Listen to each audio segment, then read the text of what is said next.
Hi guys, in this quick video, we're gonna walk through how to put together and make a monthly budget. Maybe you just received your first monthly money journal in the mail, or maybe you just needed a quick refresher. And so this one, we're gonna talk all about how to make a monthly budget. In your monthly money journal, we'll walk through that in just a second. There is a space for you to create an entire overview of your monthly budget, but please don't be intimidated with making a budget. The thing that we really believe is budgets are flexible.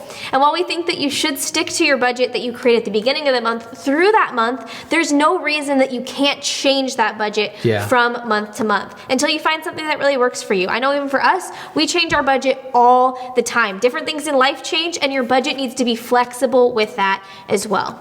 Yeah, one of the things that is really cool, and Allie's gonna show it to you in just a second, is that your entire budget is 2 pages. Yeah. I like simple. This budget is meant to be simple. And the idea that you could just see your entire budget picture and where your money is going on just 2 pages, simple pages right here, is one of the really cool things about this system that I love. One thing as you're creating your budget that we wanted to share as well, and it's really helped guide us as a principle, is this, that percentage reflects priority. And so, you know, if I say that I really love my wife, but I spend like $2 a month on, let's say, a $1,000 a month budget. That's like a small percent. I spend $2 on her on dates, but I spend like $500 a month on, burgers for myself, and I do love burgers. Well, you know what it's showing? I could say I love my wife like crazy, but my percentage is showing that my real priority is big, fat, juicy burgers. Yeah, and sometimes we get so frustrated with our budgets because they aren't reflecting the things that truly value to us. So that's one thing to keep in mind, is as you're putting together your budget, really look through the things that are important to you and make sure they find space on your budget. So let's dive into the journal a little deeper and show you exactly how our system works. Let's do it. All right, guys, so you have your monthly money journal here, and if you're opening it for the very first time, when you open the page, you're gonna come to this first page that has a spot for the month and the year on it. This is really helpful to date your journals so that you can go back and look at them for tracking down financial information from past years. So I'd really encourage, just at the beginning of the month, put the month and the year. Then when you come to your next page, this is the bread and butter of your entire monthly money journal. This is where you're gonna see a snapshot of your entire budget all at once. And the way we break down our budget is, we found it helpful to break it into 4 main categories. And those are your family, your house, your car, and finally, your money. We'll get to the income and total section in a few minutes. So how we break these down is we break down these 4 very important areas and categories that fit inside of them. So as you can see, inside of your family, we have things like food and grocery, toiletries and cosmetics, clothing, your pets are in there, entertainment, childcare. We have a little something called fun money in here, and we love fun money. For my husband and I, we break up our fun money, and each of us get a certain amount of fun money every month. There's also room to put in kids fun money, which is just kind of money that we can kind of do whatever we want with to have fun. For me, a lot of times it looks like clothing. For my husband, it might look like going out with some friends for burgers or something like that. But that is your family section.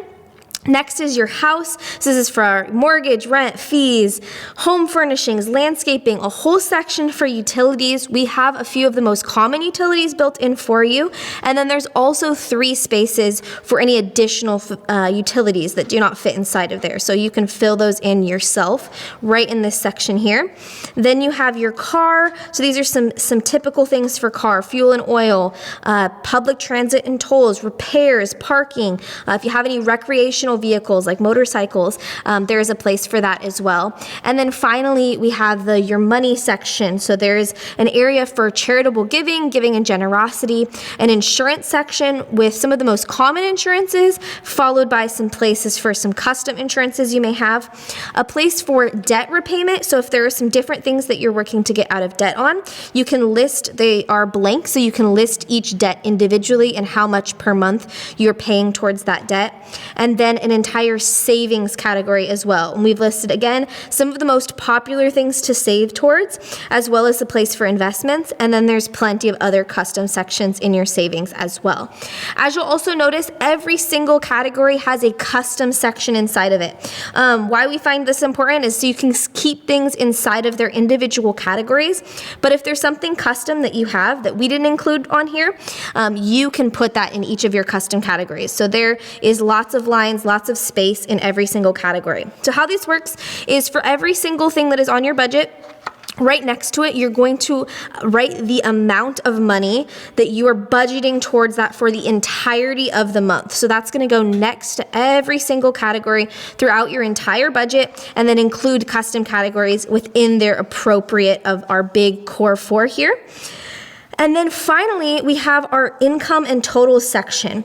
So what this is going to be is you're going to put in your main income. So if you have a couple sources of main income and additional income, you're going to put in how much you make per month in these sections here, and then total it down here at the bottom where it says total income. Then for every single one of these core 4 areas, you're going to put down the total that you've budgeted in that category. Then finally, you're going to total all of those up and put that in the total budgeted section. Now, this is the most important part of your budget, is that your total income and your total budgeted numbers need to match. We put them right next to each other, so you want to make sure these two numbers match. If they don't, then you need to adjust your budget until they do. So for example, if your income, if you're spending and budgeting more than your income, you need to go back through your budget and adjust your categories so that you match your income. Or if you've budgeted less than your total income, you need to go back and add to a few categories so that your total budgeted matches your total income. So that right there is your entire budget. In the next video, we're going to walk through how you track throughout these budgets, and it exactly mirrors this thing right here. So it's right at the beginning of your journal. You can come back to it in the future and you can see all at once your entire budget for the month. Thank you guys so much for watching this video. If there is any questions that you still had, make sure to check out our other videos on our Learn page at themonthlymoneyjournal.com/learn. If you still have any questions that you'd like answered, you can reach out to us by email at contact@themonthlymoneyjournal.com or go to the contact page on our website. We'd love to hear from you.